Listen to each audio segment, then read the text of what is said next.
এ কি, আমার মাথায় এই সন্ধেবেলা বেল পড়লো? আরে, এ তো কাঁচা বেল, এ তো এমনি পড়বে না। তাহলে কি কারো ষড়যন্ত্র? আশেপাশে দেখি তো।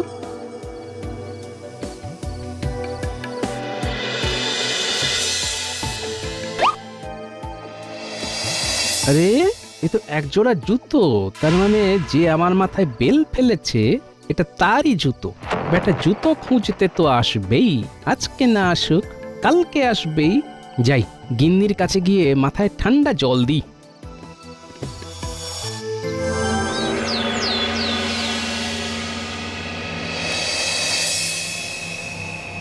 দেখেছেন তো মহারাজ, এমন একটা গুরুত্বপূর্ণ দিনেও গোপালের দেরি। ঠিকই বলেছেন মন্ত্রী মশাই, সামনেই তো শিবরাত্রি। তা আলোচনাটা হবে কখন? সবাই সময় চলে এলো, গোপালেরই আসা বাকি। মহারাজকে বোকা বানিয়ে গোপাল দিচ্ছে ফাঁকি। আমার আমার মাথাটা গরম হয়ে যাচ্ছে। মনে হচ্ছে গোপাল এলে আজকে গোপালের চাকরি গেল। কি মজা, কি আনন্দ! গোপালের চাকরি গেলে আমি শিবরাত্রিতে বাতাসা বিলি করব। এই তো মহারাজ চলে এসেছি, আর সাথে করে নিয়ে এসেছি গরম গরম পায়েস। গোপাল, তুমি পায়েস এনেছো আমার জন্যে? হ্যাঁ মহারাজ, শুধু আপনার জন্য।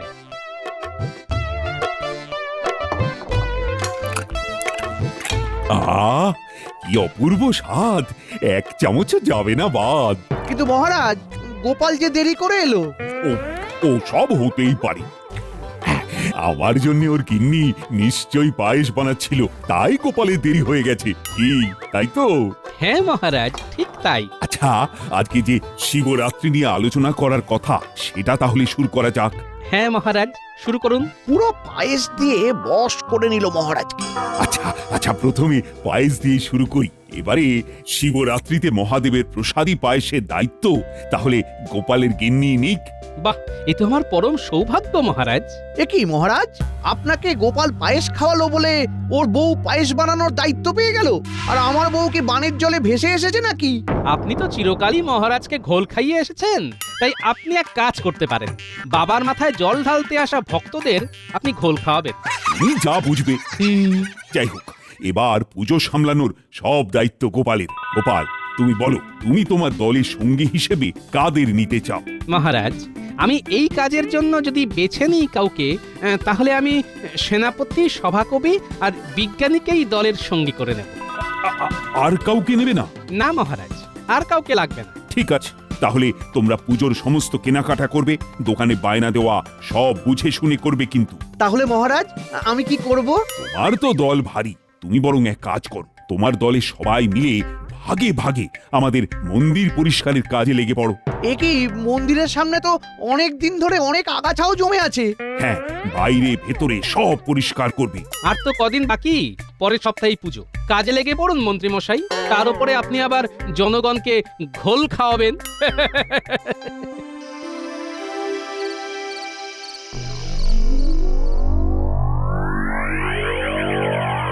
এই এই এই শোনো শোনো, আমি একটা কথা বলে রাখছি, আমার কিন্তু পুজোর জন্য 4-5টা বেল চাই। তুমি আগে থেকে 4-5টা বেল আনিয়ে রাখবে, নইলে দিনের দিন বাজারে ভালো বেল পাওয়া যায় না। আচ্ছা ঠিক আছে। আরে গিন্নি, কি বললে? বেল?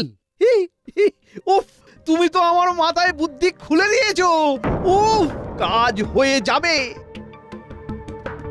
শোন বটাঘটা, শোন শোন শোন, তোদের একটা কাজ করতে হবে, বুঝলি?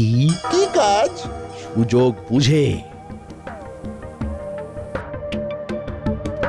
কাজ হয়ে যাবে, শুধু সুযোগের অপেক্ষায়। সে সুযোগের খাল আমি কেটে রাখবো। তারপর কুমির ঢুকলেই কুমির বধ। পুরো পরিকল্পনা একদম সাজিয়ে করব, কেমন?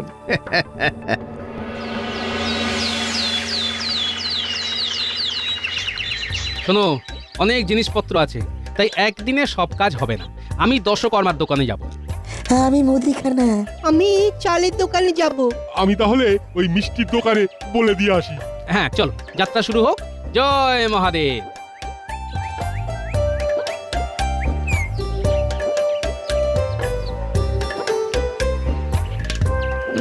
মেজাজ তো বেশ ফুরফুরে মনে হচ্ছে গোপাল। সে তো রাখতেই হবে মন্ত্রী মশাই। মহাদেবের পুজো বলে কথা। বাবা, গোপালের জন্য কথা ঠোঁটের ডগায় লেগে আছে। সে তো থাকবেই মন্ত্রী মশাই। তাছাড়া আপনাদের কাজ তো মন্দির চত্বর পরিষ্কার করা, সাফ সাফাই করা। আপনাদের হাতে ঝুড়ি, কোদাল, ঝাঁটা, নেতা কই? হ্যাঁ, আমাদের হাতে কি থাকবে না থাকবে সেটা আমরাই বুঝে নেবো গোপাল। তোমরা তোমাদের কাজ করো, কেমন? বাবা অনেক কথা বলছে, চলো গোপাল। আমিও দেখে নেব। দেখো ভোলা, ওই ধুমধাম করে পুজো হবে। সমগ্র পুজো মহারাজের কল্যাণে হচ্ছে, তাই মিষ্টিতে যেন ভেজাল না দেখি, বুঝেছো? না না না না না না, ভোলা মহেশ্বরের পুজো বলে কথা। আমার নিজের নামেও তো ভোলা আছে। তাহলেই বলুন সেনাপতি মশাই, আমি পুজোর দিন সকাল সকাল ওই টাটকা মিষ্টি নিয়ে শিব মন্দিরে পৌঁছে যাব। বেশ, মহাদেবের পুজোয় লাগবে আতপ চাল, একটা পোকা যদি থাকে গুটিয়ে দেবে ছল। সাথে লাগবে গোবিন্দভোগ আর বাসমতি ভোগ, ভালো হলেই খুশি গৌরীপতি। না না না না, কোনো চিন্তা করবেন না, আমি একদম নিজে বেছে বেছে চাল পাঠিয়ে দেব। এই নাও অগ্রিম, এই কথাই বলি। তোমার সাথে কথা শেষ, এবার আমি চলি। তাহলে বুঝে গেলে তো, ধুমধাম করে পুজো হবে। পঞ্চশস্যের জায়গায় ওই 2-3টে শস্য দিও না যেন। পৈতেগুলো ভালোভাবে দেবে যাতে মানুষ পড়তে পারেন। পঞ্চরত্নের নামে আবার 5টা পুঁতি ধরিয়ে দিও না। এই না না, এ কি বলছো গোপাল দাদা? আমি সব বেছে বেছে দিয়ে আসবো জিনিসপত্র। হ্যাঁ, কি সব বুঝলে তো? হ্যাঁ হ্যাঁ, সব বুঝেছি।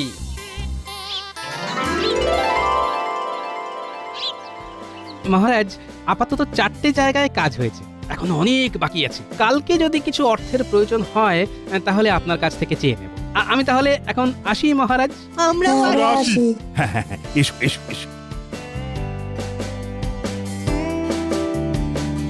কি মন্ত্রী, কাজ কত দূর এগোলো? মন্দির চত্বর পরিদর্শন হয়ে গেছে মহারাজ। এত ভক্ত আসবে তো, তাই বুঝে শুনে কাজ শুরু করব। আচ্ছা, তাহলে বলো কি বলতে এসেছো? মহারাজ, আসলে আপনি তো জানেন কারো কষ্ট আমি সহ্য করতে পারি না। আজকে সকালে পশ্চিম পাড়ার কুমোরের সাথে কথা হলো, ও খুব দুঃখ করছিল। কেন? আসলে ও বলছিল যে রাজবাড়ি থেকে উদ্যোগ নিয়ে এবারে তো ধুমধাম করে শিব মন্দিরে পুজো হবে, তাই পুজোর যে মাটির সামগ্রী দরকার, যেমন সরা, ঘটি, তো এসব যদি ওর কাছ থেকে নেওয়া হয় তাহলে বেচারার খুব উপকার হয়, এই আর কি। বাহ বাহ বাহ, এ তো ভালো প্রস্তাব। পশ্চিম পাড়ার মানে ওখানে হরিকুমারের কথা বলছো তো? হ্যাঁ মহারাজ, ও ও সকালে আবার থাকে না। গোপালকে বলবেন তাহলে ওকে কালকে সন্ধেবেলার দিক করে না হয় বায়না দিয়ে আসতে। বেচারা গরিব মানুষ, উপকার হবে। দশকর্মার দোকানের থেকে দাম কমই হবে। বেশ বেশ, আমি বলে দেব। এখনো তো শুধু বায়না দেওয়া হয়েছে, না হয় সরা, কলসি, ঘট কুমোর বাড়ি থেকেই এলো, ক্ষতি কি? বেশ বেশ বেশ বেশ, আমরা এখন আসি মহারাজ। হ্যাঁ হ্যাঁ, এসো এসো। এই প্রহরী, প্রহরী, বলুন মহারাজ। শোনো, তুমি গোপালকে গিয়ে বলে এসো, দশকর্মার দোকানে যদি মাটি সরা, মাটির ঘটের বায়না দেওয়া থাকে সেগুলো যেন না নেয়। সেগুলো অনেক সস্তায় পশ্চিম পাড়ার হরিকুমোর বিক্রি করবে। কালকে সন্ধেবেলা গোপাল যেন গিয়ে সেখানে দেখা করে। আচ্ছা মহারাজ।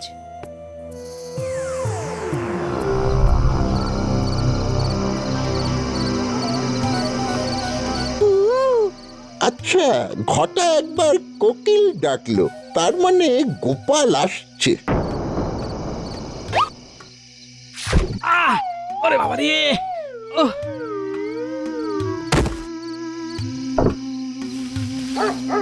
ওরে বাবা, কুকুর! পালা পালা বটা পালা! চাচা, আপন প্রাণ বাঁচা। সাব্বাস! তোরা তো আমার চিতা রে, চিতা। কিন্তু তুই খালি পায়ে কেন এলি বটা? আর বলবেন না, আপনার এই চিতাকে কুকুরে তাড়া করেছিল। বেশ বেশ বেশ বেশ বেশ, এবার আমাদের পথ ফাঁকা। গোপাল মোটামুটি বেশ কিছুদিনের জন্য শান্ত। হ্যাঁ, আমি বরং কালকে সকালে গিয়ে জুতো জোড়া নিয়ে আসবো। এখন যদি গোপালের জ্ঞান ফেরে তাহলে দেখে নেবে।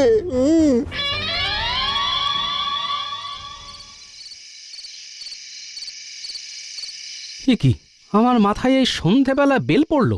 আরে, এ তো কাঁচা বেল, এ তো এমনি পড়বে না। তাহলে কি কারো ষড়যন্ত্র? আশেপাশে দেখি তো।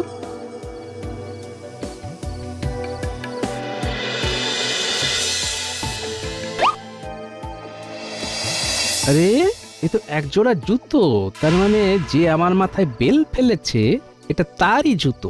বেটা জুতো খুঁজতে তো আসবেই, আজকে না আসুক কালকে আসবেই। যাই, গিন্নির কাছে গিয়ে মাথায় ঠান্ডা জল দিই।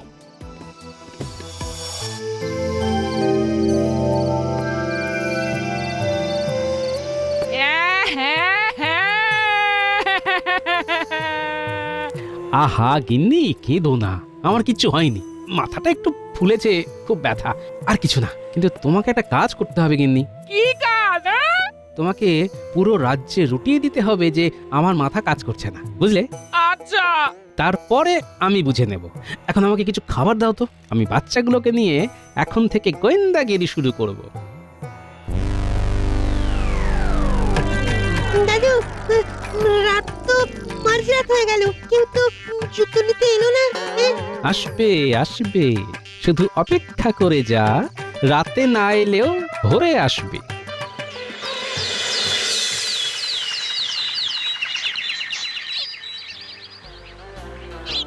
আরে এখানেই তো আমার জুতো জোড়া ফেলে রেখেছিলাম, কোথায় গেল? দাদু, বটা। তোরা তৈরি হ, আমি যাচ্ছি সামনে। এই যে বটা সোনা, এখানে কি খুঁজছো? কিছু না।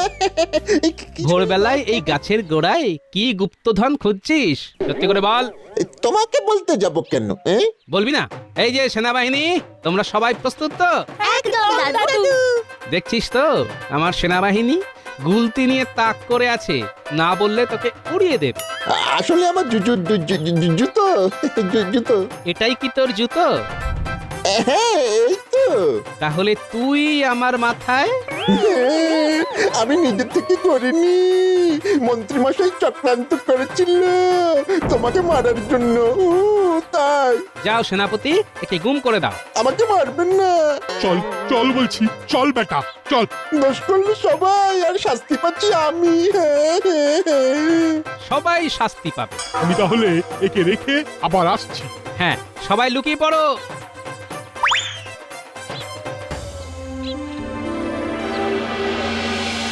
সকাল সকাল বটা জুতো আনতে গেল, এখনো তো এলো না। তো এখানে দাঁড়িয়ে আমার মুখ দেখছিস কেন? যা গিয়ে দেখে আয়। ওই তো ডান কান খুঁজতে বাম কান আসছে, এবার এটাকেও ধরবো। বটা, কোথায় গেলি রে? বটা উধাও, তুইও উধাও হবি। এই ছেড়ে দাও, ছেড়ে দাও, ছেড়ে দাও বলছি, ছেড়ে দাও। এখন শুধু অভিনয় শুরু হবে। বিজ্ঞানী, কবি, সেনাপতিকেও আমার পরিকল্পনাটা বলে রাখবো।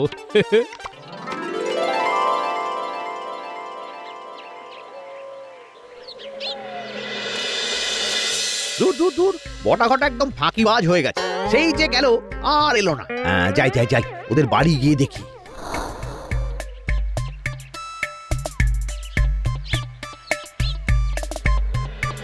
কি বাড়ি তো ফাঁকা, তাহলে কি?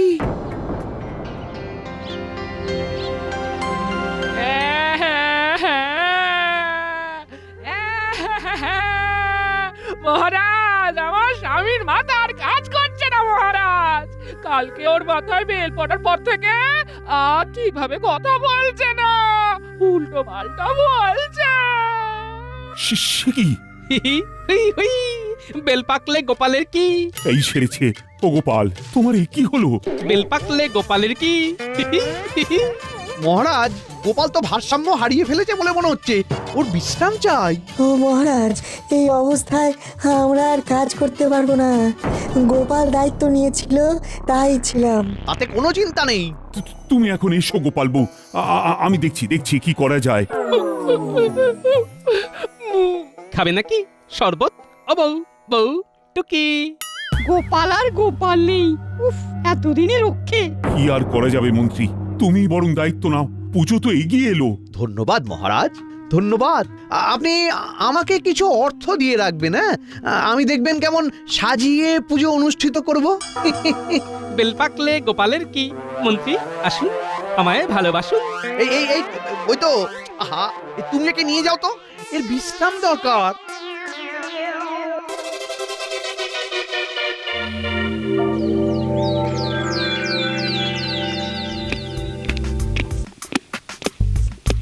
এ কি মন্ত্রী, তোমার দলের লোকজন কই? সবাই কাজ শুরু করেছো তো?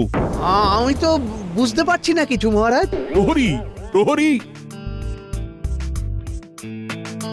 বলুন মহারাজ। বাকি সভাসদদের নিয়ে এসো। আমার জানা দরকার পুজোর কাজ কত দূর তারা এগোচ্ছে। মহারাজ, আমার মনে হয় বাকিদের খুঁজে লাভ নেই। বাইরের গুঞ্জন শুনছিলাম পণ্ডিত, বৈদ্য, জ্যোতিষীকে নাকি কেউ বা কারা অপহরণ করেছে। সে কি? ও মহারাজ, আরে এবার কি হবে? আমি এত দায়িত্ব কি করে সামলাবো? আহা, বটা ঘটাকেও তো আমি দেখতে পাচ্ছি না। হ্যাঁ, বটা ঘটাকেও তো দেখতে পাওয়া যাচ্ছে না। তাহলে কি তাদেরকেও? এবার আমার কি হবে? সেনাপতি, তুমি এক্ষুনি মন্ত্রীকে নিয়ে ওদের খুঁজতে থাকো। আচ্ছা মহারাজ। বেল পাকলে গোপালের কি?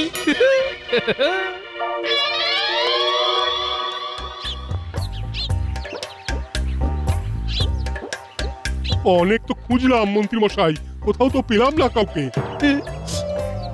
এবার আমার কি হবে? হে ভোলানাথ, হে শিব ঠাকুর, বেল পাকলে গোপালের কি? দূর ছাতা। উফ, এবার দেখছি আমার মাথাও কাজ করা বন্ধ করে দেবে। যাই যাই, বাড়ি গিয়ে বিশ্রাম নিই। যাই।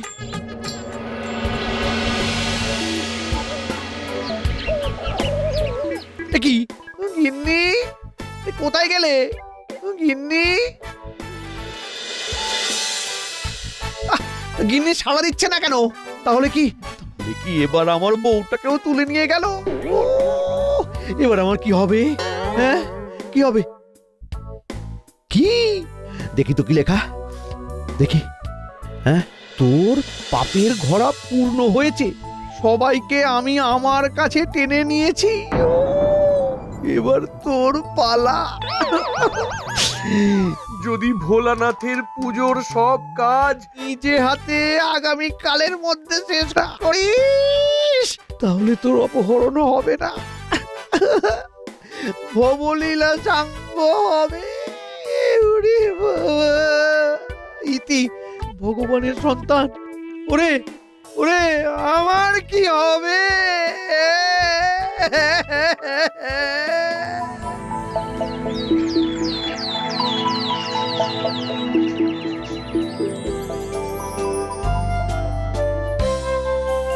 ও মহারাজ, আমাকে একটু থাকতে দিন আপনার বাড়িতে। সিঁড়ির নিচে দিলেও চলবে, আমার প্রাণ থাকবে না মহারাজ। কেন, কি হলো? এই দেখুন মহারাজ। এ কি সর্বনাশ! এবার আমার কি হবে? দেখো মন্ত্রী, এ মনে হচ্ছে খুব শক্তিশালী লোক। তুমি বরং চিঠি অনুযায়ী সব কাজ করো, তাতেই তোমার মঙ্গল। আমি বরং একটা দুটো প্রহরীকে তোমার সাথে রাখবো। যাও যাও, গিয়ে মন্দির পরিষ্কার করো।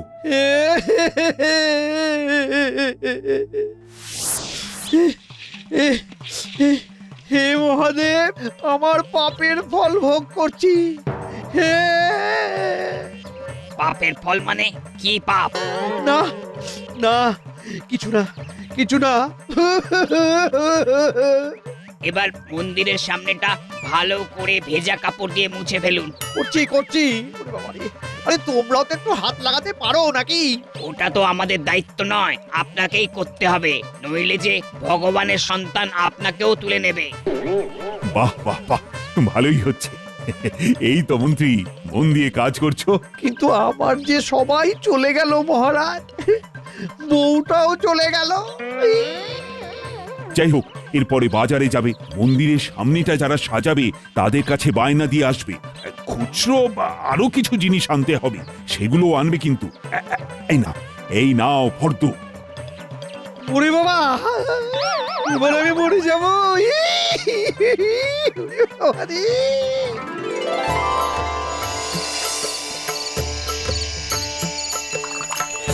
জয় শিব শম্ভু। জয় শিব শম্ভু বাবা, রক্ষা করো, সকলের কল্যাণ করো। জয় মহাদেব। সবার কল্যাণ করো বাবা, সবার কল্যাণ করো।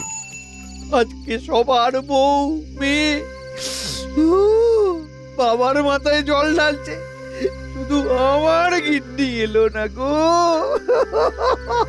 কে চুরি করে নিল? কে কে? তুমি তো আমার পতি পরমেশ্বর, তাই আমি তোমার মাথায় জল ঢাললাম। এ কি তুমি ফিরে এলে? কোথায় কোথায় ছিলে? কোথায় ছিলে তুমি? হ্যাঁ, কোথায়? আমরা সবাই ফিরে এসেছি। গোপাল আমাদের ধরে নিয়ে গিয়েছিল, আবার আজকে এই শুভ দিনে ফেরত পাঠিয়ে দিল। হ্যাঁ। বেল ফাটলে গোপালের কি? কি মন্ত্রী মশাই, কেমন মজা দেখালাম। সব কাজ একা একা করতে হলো তো। তাহলে তাহলে গোপাল, তুমি তুমি সুস্থ? 100%। আর সব ব্যাপারটা মহারাজ জানেন। নয়, হ্যাঁ, আপনি যে আমাকে মারার ষড়যন্ত্র করেছিলেন সেটা বুঝতে পেরেই আমি এই ফাঁদ পাতি আর আপনার নাকে দড়ি দিয়ে কাজ করাই। মন্ত্রী চলে ডালে ডালে আর গোপাল চলে পাতায় পাতায়। গোপাল! বেল পাকলে গোপালের কি?